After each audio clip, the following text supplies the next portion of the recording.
warahmatullahi wabarakatuh. Kali ini kita akan menunjukkan bagaimanakah menggunakan alat pelindung diri yang lengkap ketika akan memasuki laboratorium kimia terpadu. Pertama, kenakanlah jas lab. Jas lab misalkan yang berlengan panjang, kemudian ininya dikancing yang rapi dari atas sampai bawah. Kemudian gunakanlah sarung tangan, bisa yang menggunakan sarung tangan sekali pakai seperti ini, ya. Jadi gunakanlah sarung tangan yang pas dengan tangan Anda. Kemudian pakailah kacamata laboratorium atau Google seperti ini.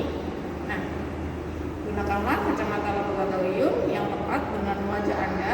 Kemudian gunakanlah sepatu pelindung diri yang tertutup seperti ini ya. Jadi usahakan tertutup bagian atasnya sini. Nah, berikut ini adalah contoh penggunaan alat pelindung diri yang lengkap ketika memasuki laboratorium kimia terpadu. Baik, kita mulai praktikum.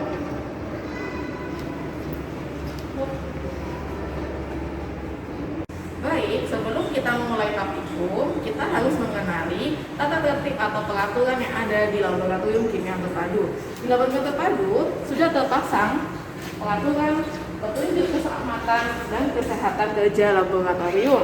Berikut ini bisa kalian baca di sini ya.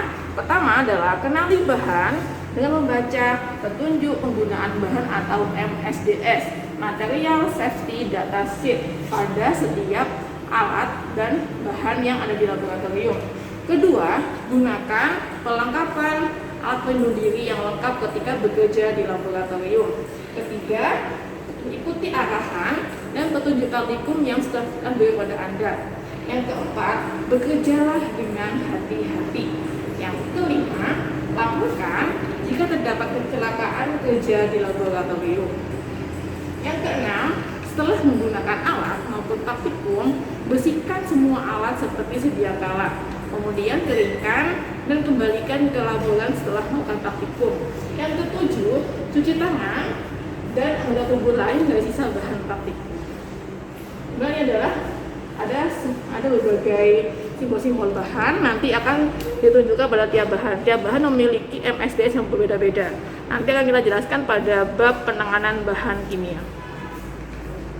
Kemudian di sini saya akan menjelaskan mengenai tentang bagian-bagian dari laboratorium. Pertama, ketika memasuki laboratorium terpadu, kita akan menjumpai kotak D3K seperti ini. Di kotak D3K ini ada berbagai macam obat yang untuk pertolongan pertama jika terjadi kecelakaan di laboratorium. Misal di sini ada kasa, kemudian ada vidisek, ada salabiopacenton, kemudian ada tadi kebakaran, ada plester jika terjadi luka ketika menggunakan alat pecah belah.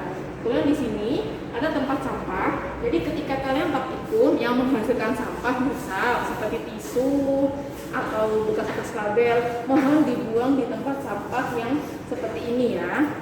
Berikutnya kita di sini ke jalan. Bagaimana kalau kita memiliki sampah-sampah dari pecahan alat atau berbagai bahan yang menimbulkan sampah kaca? Untuk sampah kaca, limbah pecahan kaca dibuang di tong sampah tersendiri, letaknya di sebelah wastafel sini. Di sini kami tuliskan limbah pecahan kaca.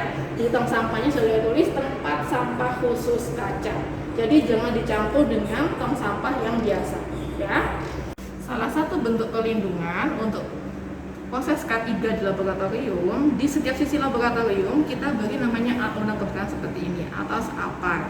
Nah, di sini ada petunjuk penggunaannya. Jadi kalau ada kebakaran, kita ambil alat pemadam kebakaran sini, dan kita tarik pinnya, arahkan ke api yang pemuncul kebakaran tadi. Nah, selain itu, di lab kimia terpadu ada alat pendeteksi kebakaran atau asap yang ada di pada setiap sudut lab kimia terpadu. Situ.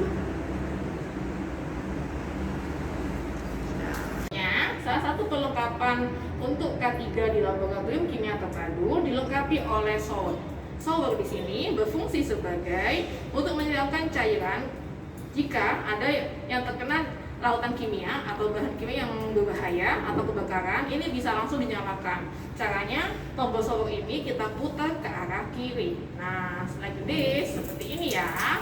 Kemudian Berikutnya di pojok sini ada bak pasir. Bak pasir ini jika misalkan ada di sini rekan-rekan yang tidak sengaja menumpahkan bahan kimia di lantai, jangan langsung dipel menggunakan air basah, tetapi tutuplah dengan pasir seperti dahulu.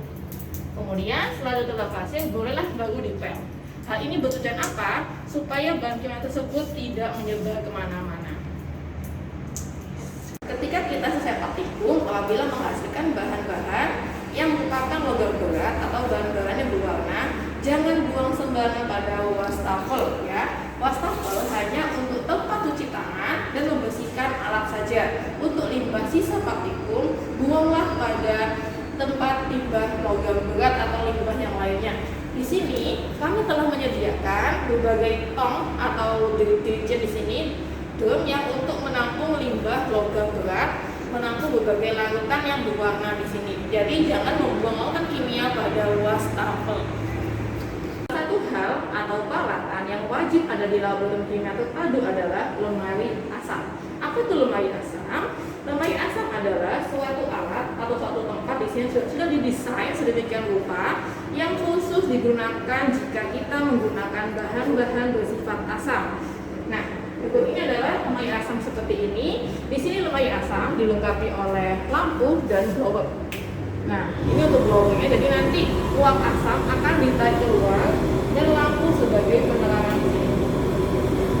Dan di lemari asam ada stop kontak yang kita menggunakan alat pemanas ketika menghasilkan sesuatu yang bersifat asam. Jadi, ketika di laboratorium kimia terpadu, kalian jika ingin bekerja dengan asam, gunakanlah di lemari asam. Nah, seperti ini. Kemudian, posisikan tangan kita yang masuk seperti ini duduk kapan. Jadi yang bekerja hanya tangan kita. Usahakan bagian wajah